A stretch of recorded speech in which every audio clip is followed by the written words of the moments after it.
Há 65 milhões de anos atrás, ocorreu um evento que até uma criança no ensino fundamental já conhece.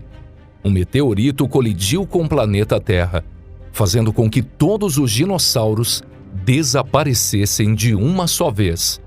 Mas será que isso realmente aconteceu? Haveria alguma possibilidade de ter acontecido algo mais complexo e mais curioso?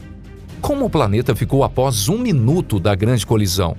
E que tal 1 ano, ou talvez 10 milhões de anos depois?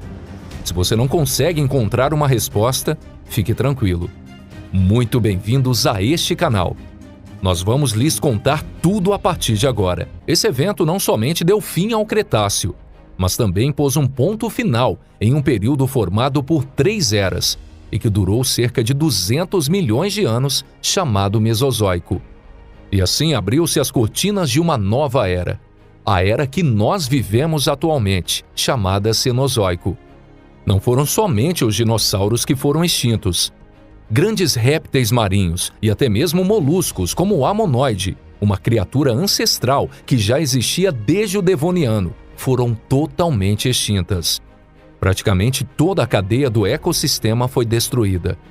Mas ainda assim, a extinção do Cretáceo-Paleógeno não foi a maior extinção da história. No Permiano, onde 96% dos seres marinhos e 73% dos vertebrados terrestres foram extintos, ou muito antes disso, na extinção em massa do Ordoviciano, ambas foram imensamente maiores. E bilhões de anos atrás disso, ainda aconteceu um grande cataclisma, onde a concentração de oxigênio na atmosfera aumentou drasticamente e a composição da biosfera virou de ponta cabeça. Ainda ocorreram outras extinções em escala mundial, como a biota franceviliana ou a biota de Hainan, onde um grupo de seres vivos desapareceram por completo, sem deixar descendentes. Para entender a escala disso, imaginem que todos os animais e plantas do mundo desaparecessem, e então uma nova vida começasse a nascer, de onde praticamente não existia mais nada. Mas então por que a extinção do Cretáceo-Paleógeno se tornou a mais famosa? Isso se deve ao fato de sabermos muito mais sobre ela do que sobre as demais extinções ocorridas até então. Um cidadão comum pode até saber sobre a extinção que acabou com os dinossauros, mas nunca ouviu falar sobre os Gorgonopes, que desapareceu na extinção do Permiano. Vamos então falar sobre o tal asteroide. Hoje em dia, os cientistas estão quase certos de que a colisão do asteroide foi a principal causa da extinção. Porém, a ideia de que essa colisão tenha simplesmente apagado tudo em um piscar de olhos não está certa. Por outro lado, alguns pesquisadores insistem em uma antiga suposição de que quase todos os animais de grande porte tenham morrido por conta de uma grande pandemia. Essa teoria até tem fundamento, mas esse assunto vai ficar para outro vídeo. O que podemos dizer com certeza é que realmente houve um cataclisma. Mas isso não aconteceu subitamente. Foi algo que durou por anos ou até milhares de anos. Agora vamos mostrar em detalhes como foi essa grande mudança. Por sorte, nós possuímos uma máquina do tempo real chamada geologia. No final do Cretáceo, os répteis dominavam o mundo. Em termos de evolução, os mamíferos e aves primitivas já estavam muito mais à frente. Mas mesmo assim, eles não foram capazes de ocupar uma posição dominante. Mas assim que o tal asteroide ou cometa caiu na Terra, tudo mudou. Até hoje, os livros nos dizem que isso ocorreu há 65 milhões de anos atrás. Mas estudos recentes mostram que a grande colisão já havia ocorrido há cerca de 1 milhão de anos atrás. O tamanho desse corpo celeste chegava a 10 quilômetros de diâmetro e caiu na península de Yucatán, no atual território mexicano. O local da queda é conhecido pelos pesquisadores como Cratera de Chicxulub. Já a cratera Shiva, localizada no oceano próximo à costa oeste da Índia, vem sendo apontado a possibilidade de ter sido gerada por um gigante fragmento que se desprendeu do asteroide antes do impacto. Se da mesma forma o corpo principal do asteroide tivesse caído no mar, certamente teria gerado um tsunami gigante sem precedentes. E isso, sem dúvida, teria causado um sério dano na biosfera. Mas ainda assim, não chegaria a ser catastrófico. Porém, para o azar dos dinossauros, o corpo principal caiu na Terra. No momento da queda, houve uma explosão gigantesca. Após uma imensa quantidade de rochas serem lançadas no espaço, as mesmas caíram de volta na Terra, se tornando uma chuva de fogo e cobrindo todo o planeta em chamas. Não há dúvidas de que já nesse estágio, muitos animais tivessem perdido suas vidas. Mas isso ainda não era o pior. Ainda mais desesperador do que isso foi que após a chuva de fogo, um novo amanhecer nunca chegava, não importava quanto tempo passasse.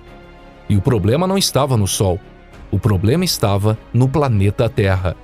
Devido a uma grande quantidade de poeira lançada na atmosfera, muitos anos passaram sem a luz do Sol.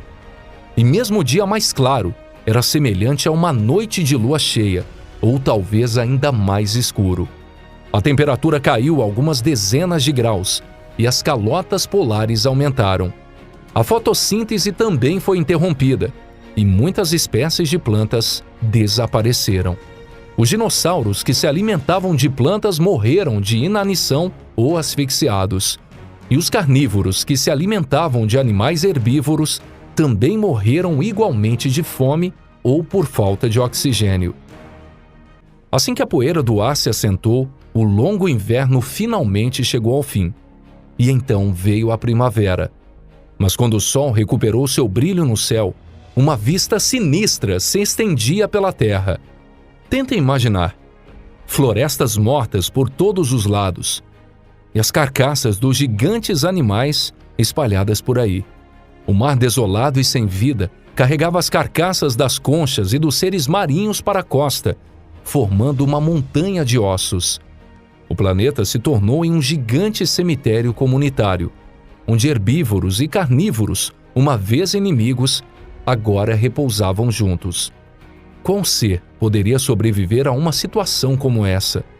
Primeiramente, é bastante claro que foram pequenos animais que se alimentavam de cadáveres, líquenes e pequenos brotos. No caso das plantas, o que melhor se adaptou foi aquele que sobreviveu a anos de inverno e na tão esperada primavera possuía sementes ou esporos capazes de germinar novamente. O fato do solo estar extremamente fértil também ajudou. Imaginem quanto de humus cobria a Terra naquele momento. Na história do nosso planeta, podemos encontrar muitos exemplos onde a camada dominante do mundo animal foi alterada. Por exemplo, no período Carbonífero, o planeta era dominado por gigantes insetos e anfíbios, mas ao entrar no Permiano, foram seus descendentes sinapsídeos que prosperaram. O Gorgonops, citado anteriormente, também fazia parte desse grupo. Entre esses dominantes da Terra, o único que sobreviveu à extinção do Permiano foi o Sinodontes, que fazia parte do grupo Therapsida. Semelhante a ambos, mamíferos e répteis, eles supostamente herdaram um ponto forte de seus ancestrais, mas após o Permiano, já no Triássico, eles acabaram perdendo espaço para a ascensão dos ancestrais dos dinossauros. Durante o Mesozoico, os descendentes dos Sinodontes viviam apenas em um cantinho da biosfera. Eles eram pequenos animais que se alimentavam de plantas, insetos, cadáveres e ovos de dinossauros.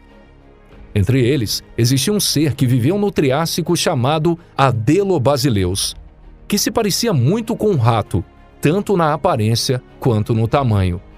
Eles derrotaram os répteis e, sonhando com um dia retomar a hegemonia do mundo animal, foram evoluindo pouco a pouco. E a queda do meteorito e o longo inverno que se seguiu lhes deram uma chance de realizar seus sonhos. Talvez vocês já tenham percebido, mas os descendentes dos Sinodontes eram mamíferos. Apenas 100 mil anos após a queda do meteorito, o número de espécies de mamíferos dobraram. E após 700 mil anos, as primeiras espécies grandes já apareceram. Sua velocidade de crescimento era tremenda. Os ancestrais dos humanos estavam entre eles. Existe a possibilidade de que os primeiros macacos primitivos já existiam na mesma época dos dinossauros, há cerca de 80 milhões a 90 milhões de anos atrás. Entre as espécies que escaparam da grande extinção, havia um primata primitivo chamado Purgatórios, cuja aparência se assemelhava mais a um esquilo do que a um macaco atual. Originalmente habitavam na América do Norte, mas por serem extremamente ágeis e onívoros, se espalharam praticamente pelo mundo inteiro. Em uma era onde poderosos e terríveis dinossauros estavam extintos e mamíferos carnívoros e aves de rapina ainda não existiam, os pequenos purgatórios viviam seu maravilhoso dia a dia sem medo. O vídeo de hoje fica por aqui. Muito obrigado por assistir. Esperamos que vocês tenham gostado.